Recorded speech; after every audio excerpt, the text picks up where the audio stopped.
দিল্লি না ঢাকা? যারা জামাতের নেতাকর্মী আছেন একটু উত্তর দিবেন। আমার ধারণা অধিকাংশ মানুষই লিখবেন ঢাকা ঢাকা, কিন্তু দিল্লিকে ছাড়া কি ঢাকা হয় না? জামাতের পতন ও বিএনপির ক্ষমতার চ্যালেঞ্জ, আওয়ামী লীগবিহীন একতরফা নির্বাচন কি টিকবে? বাংলাদেশের রাজনীতিতে এখন এক উত্তাল সময়। নির্বাচনের শেষ মুহূর্তে এসে রাজনৈতিক সমীকরণগুলো দ্রুত পরিবর্তন হচ্ছে।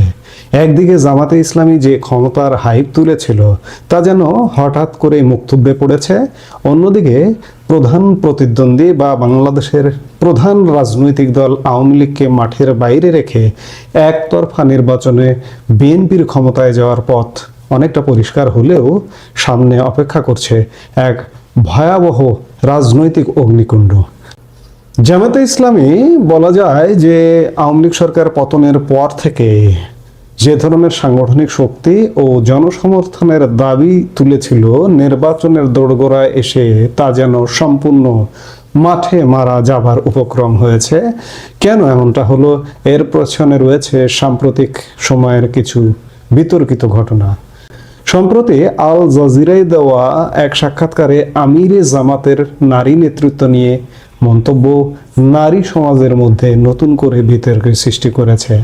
আল জাজিরার সাক্ষাৎকারে তিনি বলেছেন, জামাত প্রধান কোনো নারী হতে পারবেন না, এবং জামাত এই মুহূর্তে যে বাংলাদেশে ত্রয়োদশ জাতীয় সংসদ নির্বাচন হচ্ছে তার 300 আসনের একটি আসনেও নারী প্রার্থী দেয়নি জামাত। আরেকদিকে আমিরে জামাত এই সাক্ষাৎকারে আরো বলেছেন যে জামাতের পক্ষ থেকে কখনোই সরকার প্রধান হওয়ার সুযোগ নেই নারীদের। তিনি এ ব্যাপারে বিভিন্ন নারীর সীমাবদ্ধতার ব্যাখ্যা দিয়েছেন সেই সাক্ষাৎকারে। প্রগতিশীল সমাজে এই ধরনের অবস্থান তাদের ভোট ব্যাংকে বড় ধরনের নেতিবাচক প্রভাব ফেলতে যাচ্ছে বলেই মনে করা হচ্ছে। এরপরের ঘটনাটি জামাতকে বেশ বেকায়দায় ফেলেছে, সেটি হচ্ছে জামাত আমিরের টুইট অ্যাকাউন্ট বা এক্স, বর্তমানের যেটি এক্স, সেখান থেকে কর্মজীবী নারীদের নিয়ে অত্যন্ত আপত্তিকর ও কুরুচিপূর্ণ মন্তব্য করা হয়েছিল, যার ফলশ্রুতিতে কর্মজীবী নারীদের অসম্মান করার এই মানসিকতা সাধারণ জনগণের মধ্যে সৃষ্টি করেছে। অর্ধেক বাংলাদেশের নারী ভোটারদের মধ্যে যেমন একটা বিরূপ প্রতিক্রিয়া সৃষ্টি করেছে, একই সাথে পুরুষ ভোটারদের মধ্যেও এটি কিন্তু একটা বিস্ফোরণের মতো ঘটনা ঘটেছে। সাম্প্রতিক সময়ে জামাত আমির স্বাধীনতার ঘোষক নিয়েও নতুন বিতর্ক তৈরি করেছেন। তিনি অলি আহমেদকে চট্টগ্রামের এক অনুষ্ঠানে নতুন স্বাধীনতার ঘোষক বানাবার চেষ্টা করেছেন। এর প্রধানতম কারণ হচ্ছে অলি আহমেদ বর্তমানে জামাত জোটে, এলডিপি যে দলটি অলি আহমেদের, সেটি জামাত জোটে। এই জামাত জোটে থাকবার কারণে অলি আহমেদকে নতুন বীরের ভূমিকায় আবির্ভাব ঘটাতে চাইছেন। এগুলো সাধারণ মানুষ, মুক্তিযুদ্ধের পক্ষের শক্তি, বিদগ্ধ জনরা মোটেই ভালোভাবে দেখছে না। শুধু মতাদর্শগত পার্থক্যই নয়, জামাতের আচরণগত ঔদ্ধত্য, তাদের এই যে আসন্ন ক্ষমতার হাইপ তোলা থেকে সেখান থেকে ধপাস করে পড়ে যাওয়ার যে ঘটনাটা ঘটতে যাচ্ছে, সেটি তাদের ঔদ্ধত্য আচরণ দৃশ্যমান ইতিমধ্যেই। আপনারা খেয়াল করেছেন যে এই যে ছাত্র সংসদগুলো যে দখল করেছে জামাতের ছাত্র সংগঠন শিবির, এই দখল করা বিশ্ববিদ্যালয়গুলো, আপনি যদি ঢাকা বিশ্ববিদ্যালয়ের কথা বলেন, আপনি রাজশাহী বিশ্ববিদ্যালয়ের কথা বলেন, চট্টগ্রাম বিশ্ববিদ্যালয়ের কথা বলেন, এই বিশ্ববিদ্যালয়গুলোতে প্রকাশ্যে ক্যামেরার সামনে শিক্ষক লাঞ্ছনার ঘটনাগুলো জনমনে ব্যাপক প্রভাব ফেলেছে। এবং এই যে ক্যামেরার সামনে লাঞ্ছনা হচ্ছে, ক্যামেরার বাইরে আউট অফ ফোকাস আরো নানা ঘটনা মানুষের মনে, মানুষের কানে আসছে। বহু শিক্ষক, বিশ্ববিদ্যালয়ের শিক্ষক আজ বিশ্ববিদ্যালয়ে যেতে পারছে না এদের অত্যাচারে। বহু শিক্ষার্থী আজকে বিশ্ববিদ্যালয়ে যেতে পারছে না এদের অত্যাচারে। এগুলো বাইরে জানাজানি হচ্ছে, জনমনে দারুণ ক্ষোভের সৃষ্টি করছে। এর মধ্যে গতকাল জামাতের একজন প্রার্থীর ক্যান্টনমেন্ট এলাকায় অস্ত্রসহ গানম্যান নিয়ে প্রবেশের চেষ্টা ও সেখানে দায়িত্বরতদের সঙ্গে ঔদ্ধত্যপূর্ণ আচরণ ছিল একটি চরম হঠকারিতা। রাষ্ট্রের স্পর্শকাতর জায়গায় এ ধরনের আচরণ প্রমাণ করে যে তারা আইনের শাসনের প্রতি কতটা শ্রদ্ধাশীল। এরই মধ্যে জামাতের নারী উইং, মহিলা জামাতের একটা বড় সড়ো শোডাউন করবার কথা ছিল রাজধানীর সোহরাওয়ার্দী উদ্যানে, কিন্তু অনিবার্য কারণে নিজ দলের নারীদের যে সমাবেশটা হওয়ার কথা ছিল সেটি আর অনুষ্ঠিত হয়নি। বিশ্লেষকরা বলছেন, কেউ কেউ বলছেন যে আদর্শিক এবং সাংগঠনিক দ্বন্দ্ব নারীদের মধ্যে হয়তো শুরু হয়ে গেছে। এই যে জাল জাজিরার সাক্ষাৎকার এবং নারীর প্রতি এক্স হ্যান্ডেলে সামাজিক যোগাযোগ মাধ্যমে বিদ্বেষপূর্ণ মনোভাব জামাত আমির পোষণের কারণে নারীদের মধ্যেও একটা দ্বিধা কাজ করছে, যার কারণে নারীদের নিয়ে ব্যাপক কর্মসূচি তারা করতে পারলো না। অন্যদিকে এই যে যখন টালমাটাল অবস্থা, একদিকে অধ্যত্ত আচরণ, আর একদিকে নারী, আর একদিকে স্বাধীনতার ঘোষক নিয়ে বিতর্ক তৈরি, এরই মধ্যে জামাতের ইস্তেহার ঘোষণার কথা ছিল, কিন্তু জামাত আজও পর্যন্ত নির্বাচনের 1 সপ্তাহের একটু বেশি বাকি থাকতে গেলেও জামাত এখন পর্যন্ত ইস্তেহার ঘোষণা করেনি। তবে যেটি জানা যাচ্ছে যে আগামী 2-1 দিনের মধ্যে জামাত ইস্তেহার ঘোষণা করবে। এবার আসি মূল ক্ষমতার অঙ্কে। দেশের অন্যতম বৃহত্তম রাজনৈতিক দল আওয়ামী লীগকে নির্বাচনের বাইরে রেখে বিএনপি যে ক্ষমতার স্বপ্ন দেখছে তাকে বিশ্লেষকরা বলছেন টেম্পোরারি বা অস্থায়ী ক্ষমতা। আওয়ামী লীগের মতো বিশাল জনসমর্থন পুষ্ট দলকে বাইরে রেখে যে নির্বাচন হতে যাচ্ছে তার নৈতিক ভিত্তি নিয়ে প্রশ্ন থাকবে আন্তর্জাতিক মহলে এবং সাধারণ মানুষের মধ্যে। বিএনপি ক্ষমতায় গেলেও তাদের সামনে অপেক্ষা করছে পাহাড় সম চ্যালেঞ্জ। দেশের অর্থনৈতিক অবস্থা, বৈদেশিক চাপ এবং প্রশাসনিক নিয়ন্ত্রণ বজায় রাখা তাদের জন্য প্রায় অসম্ভব হয়ে পড়বে, কারণ একটি অন্তর্ভুক্তিমূলক নির্বাচন ছাড়া জনগণের পূর্ণ ম্যান্ডেট পাওয়া সম্ভব নয়।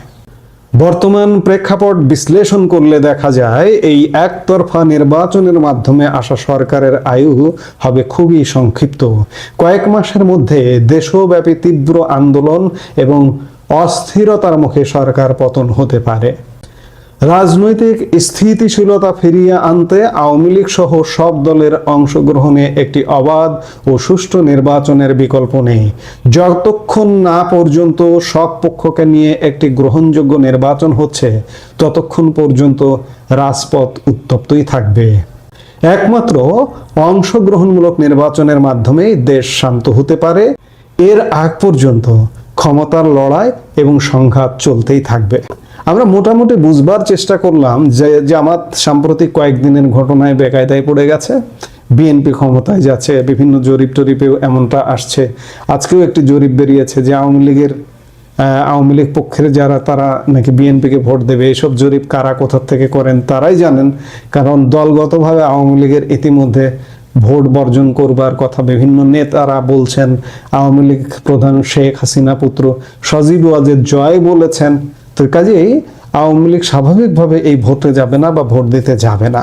এখন আমরা বিশ্লেষণ করছি যে বিএনপি ক্ষমতায় যাচ্ছে, কিন্তু এখানেও কিন্তু আছে বিএনপি ক্ষমতায় যাচ্ছে, নির্বাচনটা যদি স্বাভাবিক হয়, এটা যদি অস্বাভাবিক নির্বাচনে পরিণত করা হয় জামাতের পক্ষ থেকে, যেভাবে জামাত প্রশাসন দখল করে আছে এবং নির্বাচনে প্রভাব বিস্তার করতে পারে এমন জায়গাগুলো যেভাবে দখল করে আছে, তাতে জামাত যদি নির্বাচনকে টেম্পার করে ফলাফল নিজেদের পক্ষে নেয় তাতেও কিন্তু অবাক হবার কিছু থাকবে না। আবার একটি ধারণা আছে যে সেনাবাহিনী পর্যন্ত তাদের দখলে, হ্যাঁ একটি অংশ আছে দখলে, জামাতি সেনাবাহিনীর সেনা কর্মকর্তারা আছেন, কিন্তু এর বাইরেও আছেন। জামাতকে সাপোর্ট করবে এমন নয়। এই যে যেমন গতকালকের ঘটনাটি দেখুন, যে ঢাকা 17 আসনের প্রার্থী তিনি ক্যান্টনমেন্টে গিয়ে প্রবেশ মুখে অধ্যত্ত আচরণ করলেন। এটা কি বলবেন? এই যে তার যে ভিডিও ফুটেজ বেরিয়ে গেল, এটা কি বলবেন? এটা কি জামাতকে সাপোর্ট করেছে সেনাবাহিনী? যদি সাপোর্ট করতো তাহলে যে কোনোভাবে লুকোছাপা করে তাকে ক্যান্টনমেন্ট দিয়ে প্রবেশ করিয়ে এদিক দিয়ে ঢুকে আরেক দিক দিয়ে বের করে দিত। এইভাবে সিন ক্রিয়েটের ঘটনাটা কিন্তু ঘটতো না। তো যার কারণে খুব সরলভাবে মনে করবার কোনো কারণ নেই যে জামাত ছাত্র সংসদ নির্বাচনটা ছিল ছোট নির্বাচন। সেই ছোট নির্বাচনে প্রভাব বিস্তার করে নিজেদের নিয়ন্ত্রণে নিয়ে সবকিছু করা সম্ভব হয়েছে। কিন্তু এটি কিন্তু জাতীয় নির্বাচন। সারা বাংলাদেশের 300 আসনের মধ্যে একক সংখ্যাগরিষ্ঠতা পেতে হলে কমপক্ষে 1.5 শতাধিক আসন, 151টি আসনে সংখ্যাগরিষ্ঠতা পেতে হবে। এটি কিন্তু বিশাল কঠিন ব্যাপার। সেই জায়গা থেকে জামাত মনে হচ্ছে এখন পর্যন্ত আজকে যেটি দেখছি তাতে জামাত মোটামুটি একটু বেকায়দায় পড়ে গেছে, বিএনপি সুবিধাজনক অবস্থায় আছে। দর্শক, সব কথার শেষ কথা হলো, রাজনীতিতে শেষ কথা বলে কিছু নেই। তবে জামাতের ভুল পদক্ষেপ এবং বিএনপির একতরফা ক্ষমতায় যাওয়ার যে দেশটাকে এক চরম অনিশ্চয়তার দিকে ঠেলে দিচ্ছে, এতে কোনো সন্দেহ নাই। আপনার কি মনে হয় বিএনপি কি পারবে এই চ্যালেঞ্জ মোকাবেলা করে দেশ চালাতে, নাকি কয়েক মাসের মধ্যে আমরা নতুন কোনো রাজনৈতিক মোড় দেখব? আপনার মতামত কমেন্ট বক্সে জানান। দর্শক, এই মুহূর্তে এ পর্যন্তই। দিল্লি না ঢাকা? যারা জামাতের নেতাকর্মী আছেন একটু উত্তর দিবেন। আমার ধারণা অধিকাংশ মানুষই লিখবেন ঢাকা ঢাকা। কিন্তু দিল্লিকে ছাড়া কি ঢাকা হয়? না, দিল্লিকে ছাড়া ঢাকা হয় না। কারণ ঢাকার 3 পাশ ঘিরে, অর্থাৎ বাংলাদেশের 3 পাশে যখন ভারতেরই বসবাস, সো ভারতকে ডিঙিয়ে বাংলাদেশ ভালো থাকতে পারবে না, আবার বাংলাদেশকে চোখ রাঙিয়ে ভারতও ভালো থাকতে পারবে না। আপনি নিশ্চয়ই একটু অবাক হচ্ছেন হঠাৎ করে কেন জামাতের আমির ডাক্তার শফিক সাহেব তিনি এই ঘোষণা দিলেন যে ক্ষমতায় গেলে ভারতের সঙ্গে সুসম্পর্ক গড়ে তোলা হবে। আলোচনাটা মাঝখানে একটু রসালো হয়েছিল যখন আমরা শুনলাম যে জামাত আমির যখন তিনি অসুস্থ ছিলেন তখন ভারতের 2 কূটনীতিক তার সাথে দেখা করেছেন, এমনকি বিষয়টা গোপনীয় রাখার জন্য এখানে একটা কথাবার্তা হয়েছিল। সো স্পষ্ট জিনিস কেন গোপনীয় হবে এ নিয়ে অনেক আলোচনা সমালোচনা মাঝখানে ছিল। এখন বিএনপিও ভারতের সাথে সুসম্পর্ক চায়, আওয়ামী লীগও সুসম্পর্ক রেখেছে, তবে অতিরিক্ত ছিল যে বন্ধুত্বের জায়গাটা কেমন হবে, যে আমি তার সাথে বন্ধুত্ব করা উচিত যার কাছ থেকে আমার সম্মানের জায়গাটা অথবা আমার যেটা প্রাপ্য হইতে পারে 100তে কোনোটা 95 বা ধরেন 98, কিন্তু 100তে আমি 20 নিব আর আমি 100 দিব, এইটার কারণে কিন্তু মানুষের পছন্দ না, মানে ভারতের সাথে বাংলাদেশের যে সম্পর্ক ছিল। তো এর মাঝখানে আমরা বরাবরই জামাতের যে অবস্থান দেখছিলাম বা জামাতের যারা নেতাকর্মীরা আছে কথায় কথায় বা তাদের যে জোট আছেন দিল্লি না ঢাকা, তো সবাই বলে যে ঢাকা ঢাকা। কিন্তু এখন জামাতের শফিক ভাই তিনি যখন বলেন যে ভারতের সাথে সুসম্পর্ক গড়ে তুলতে হবে, এখানে আপনার পররাষ্ট্র নীতি বুঝতে হবে। এখন আমরা যারা আমজনতা আছি ছোট্ট উদাহরণ দিলে বুঝবেন, যেমন ফুটবলার লিওনেল মেসি অথবা রোনালদো অথবা আপনার পছন্দের যে কোনো খেলোয়াড়, তারা যখন বিদেশের মাটিতে বসে কোনো একটা ম্যাচ খেলে আমরা চা দোকানে বসে আরে ধুর বেটা, হ্যাঁ 5টা দেওয়ার কথা ছিল ডাইনে দিয়ে দিছি বামে, আমাদের মধ্যে মনে হয় যে আমরা মেসির গুরু এখানে চা দোকানে বৈশা বৈশা চা খাচ্ছে আর খেলা শিখাচ্ছে। ধুর বেটা খেলাটা কিটা খেললো, খেলতেই পারে না, আছে না আছে। ক্রিকেটারদের নিয়েও আমরা কিন্তু এই ধরনের আলোচনা করি, কিন্তু যিনি মাঠে খেলেন, যিনি চেয়ারে বসেন তার বিষয়টা আলাদা। আপনাদেরকে একটু সহজ করে দিচ্ছি। আমাদের এখন এই মুহূর্তে যে ধর্ম উপদেষ্টা আছে খালেদ ভাই, হেফাজত ইসলামের সম্ভবত, তিনি কয়েক মাস আগে মদের লাইসেন্স দেওয়া নিয়ে তিনি একটা কথা বলছিলেন যে আপনি যদি 20-12 হজ করে আসেন, আপনি যত বড় ধর্মমন্ত্রী হন, স্বরাষ্ট্রমন্ত্রী হন, যত 5 ওয়াক্ত নামাজি পরহেজগার, কিন্তু আপনি যখন এই চেয়ারে বসবেন আপনাকে মদের লাইসেন্স দিতে হবে। এই মদ বেচা বা বাংলাদেশে মদ যে আসতেছে এগুলোর থেকে যে টাকা বের হয় ওই টাকাই আপনার আবার মসজিদের জন্য ফান্ড হিসেবে যায়, কারণ এটা থেকে ট্যাক্স আসে, রাজস্ব আসে। তা আমার এই কথাগুলো বলার মেইন কারণ যেটা হচ্ছে, আমরা যারা আমজনতা আছি, সাপোর্টার আছি বা দলগুলোকে সাপোর্ট করি, হ্যাঁ, তো আমরা যতটা সোজা মনে করি বা আমরা মনে করি যে ভারত বাদ দিয়ে বাংলাদেশ আমরা এই করে ফেলবো, অথবা যে কোনো একটা দেশের সাথে, বিশেষ করে যখন আপনার প্রতিবেশী, আপনি চাইলেই বদলাইতে পারবেন না, তাই না? এটা তো কোনো ফ্ল্যাট না যে অন্য একটা জায়গায় গিয়ে ফ্ল্যাট কিনে ফেললাম। কিন্তু প্রতিবেশী রাষ্ট্রকে আপনাকে হজম করতে হবে, তাদের সাথে সুসম্পর্ক গড়ে তুলতে হবে। তবে ওই যে ভিডিওর প্রথমে বললাম, সম্পর্কের মানে এমন না আমি খালি দেবো ভাই আর তুমি খালি নিবা, বর্ডারে মানুষ মারবে আর আমরা বলবো যে আমাদের তারা গরু সুর। এই বিষয়গুলো নিয়ে আমাদের অলওয়েজ আপত্তি। যারা আমার ভিডিও দেখেন, আমি সবসময় এই নীতিটারই বিরোধিতা করি যে প্রতিবেশী আমরা, ভালো সম্পর্ক তৈরি করব আমরা, সব ঠিক আছে, কিন্তু সীমান্তে যদি কোনো হত্যাকাণ্ড হয় সেটার বিরুদ্ধে বাংলাদেশকে কথা বলতে হবে। আমাদের যারা রাজনৈতিক ক্ষমতা থাকবেন তাদেরকে এটার জবাবদিহিতা চাইতে হবে ভারতের কাছে, যে কেন ভারতের সাথে সুসম্পর্ক এখানের চেয়ারে যেই বসবেন, এবার এনসিপির যদি নাহিদ ইসলামও বসে 3 দিন পরে সেও ভারতকে বলতে হবে যে দাদা আপনার সাথে ভালো সম্পর্ক রাখতে চাই।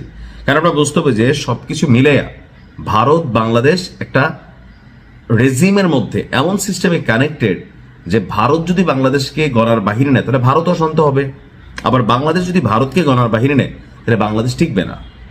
সো এখানে এভরি পলিটিশিয়ান তারা আসলে ভারতের সাথে সুসম্পর্ক গড়ে তুলতে হবে। আর জামাত ইসলামের কাছ থেকে, যেহেতু ভারতের একটা জামাত ফোবিয়া আছে, জামাত নিয়ে ভীতি আছে, ভারত এখনো মনে করে যে জনাব তারেক রহমান তিনি যদি দেশ নেতা হন তাহলে ভারতের সাথে সম্পর্কের জায়গাটা আরো পজিটিভ হবে। এটা কিন্তু ভারতের প্রধানমন্ত্রী নরেন্দ্র মোদী বেগম খালেদা জিয়া মারা যাওয়ার পর চিঠিতে লিখছিলেন। তো সেই জায়গায় ভারতের একটা গৌণ না হোক মৌন, মানে অল্প পরিমাণ ভালো লাগা কিন্তু থাকতে হবে যে এখানে ক্ষমতায় কে বসতেছে, বিকজ ইন্টারন্যাশনাল এখানে খেলা চলে। তো সেই জায়গা থেকে জামাত যেটা ভারতকে মেকশিওর করতে চাচ্ছে যে জামাত নিয়ে, যে জামাত ক্ষমতায় আসলে রিস্ক বা প্লাস মাইনাস যে চিন্তা ভাবনা এগুলা ভুল। জামাত ক্ষমতায় আসলেও কোনো রকম নেগেটিভ কিছু হবে না। ভালো থাকুন, আসসালামু আলাইকুম।